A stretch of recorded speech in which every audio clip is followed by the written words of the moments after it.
Dans la première lecture d'aujourd'hui, on nous dit que Pierre, l'apôtre Pierre, est allé dans une ville païenne et il s'est réuni avec des non-juifs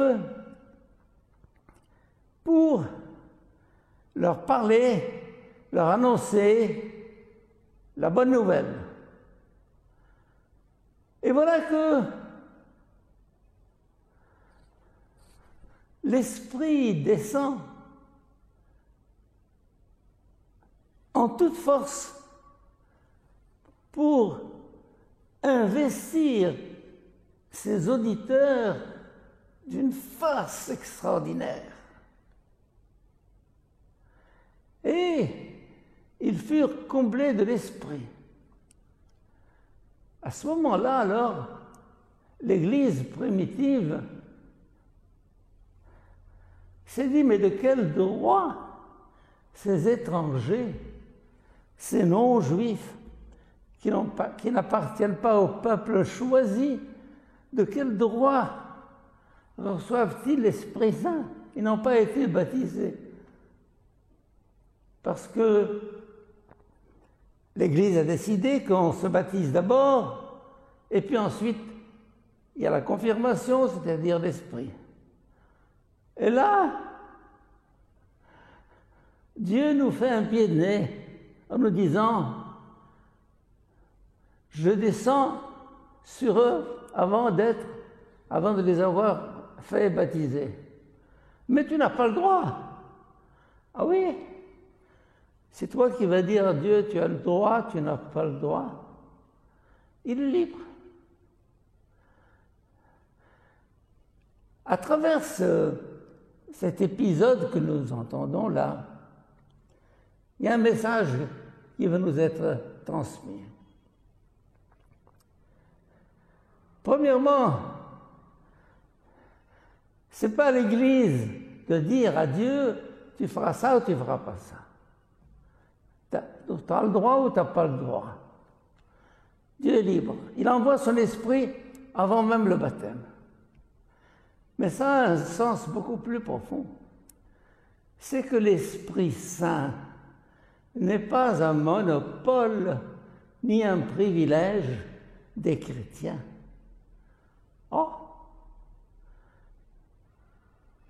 Les chrétiens n'ont pas l'Esprit, ils ont l'Esprit. Mais l'Esprit souffle où il veut, nous dit Jésus dans l'Évangile, et tu ne sais ni d'où il vient ni où il va. L'Esprit, c'est la liberté. Je suis libre. Tu ne vas pas me donner des lois, des règles, des consignes, merci. Je sais ce que je fais. Mais je mets ça en parallèle avec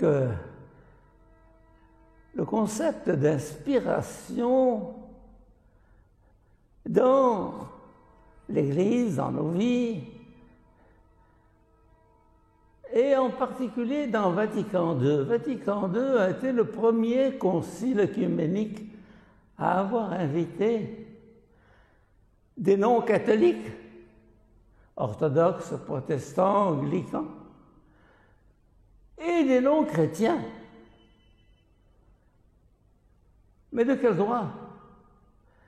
L'Église a compris que l'esprit est plus large et plus vaste que ce petit groupement de catholiques, quel que soit leur nombre. Et que l'esprit parle en dehors des frontières de l'Église visible.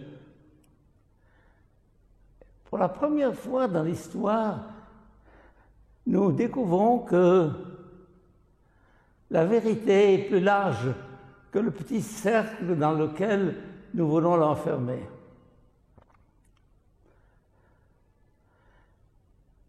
Y a-t-il des inspirés en dehors de l'Église? Heureusement, bien sûr.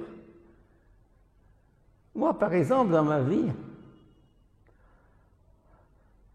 ce qui m'a le plus inspiré, ce n'est pas des chrétiens ou des catholiques. C'est, par exemple, Jean-Paul Sartre. Ah, Surtout Nietzsche, le père de l'athéisme. Il t'a inspiré énormément. Saint-Exupéry, qui était, bon, croyant à sa manière. Je pense à un type comme Camus, par exemple. Camus, on l'appelle le saint laïque. Un athée qui avait son chemin de vérité, qui interpellait les gens beaucoup plus que tous les sermons que nous entendons dans nos églises. Et d'ailleurs, ce qu'a fait Vatican II, l'Église l'a fait depuis longtemps. Par exemple, la Bible est constituée en grande partie d'emprunts aux sociétés, aux cultures et aux civilisations qui l'entouraient.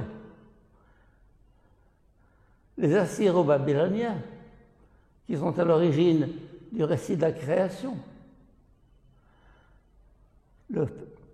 Le pharaon Akhenaton, qui est à l'origine du psaume 104, avec son hymne au soleil.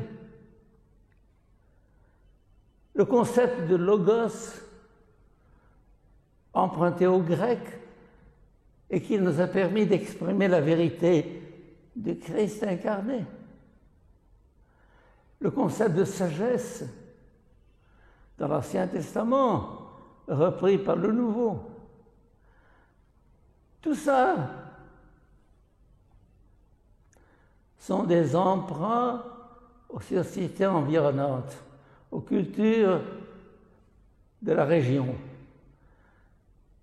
Et quand l'Église actuellement s'ouvre à d'autres horizons que ceux auxquels elle était habituée, et notamment avec Vatican II, qui n'est qu'un début d'ailleurs, elle réalise, elle comprend que l'Esprit lui dit « Ouvre ton cœur, ouvre ton esprit, regarde autour de toi.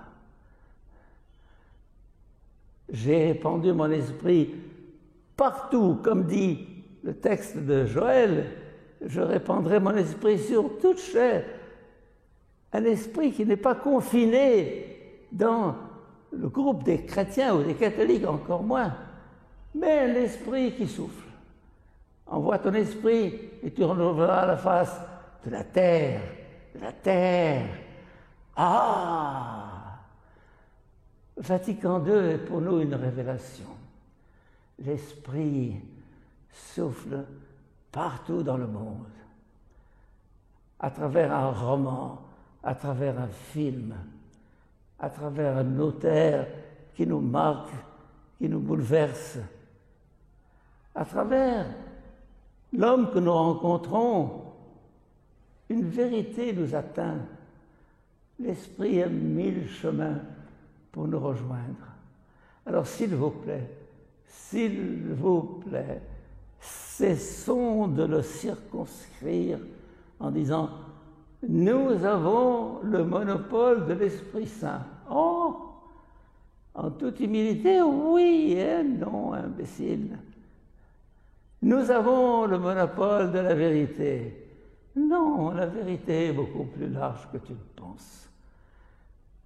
Et lorsque nous la cherchons là où elle est, nous trouvons l'Esprit à l'œuvre dans le cœur de tous ces gens qui cherchent Dieu, et les premiers à nous signaler, à nous être signalés dans l'Évangile, ce sont ces mages, des sages païens qui ont découvert le Christ à partir de leur religion et de leur vision. Seigneur, ouvre-nous à ton esprit qui va bientôt descendre dans cette fête de Pentecôte que nous attendons.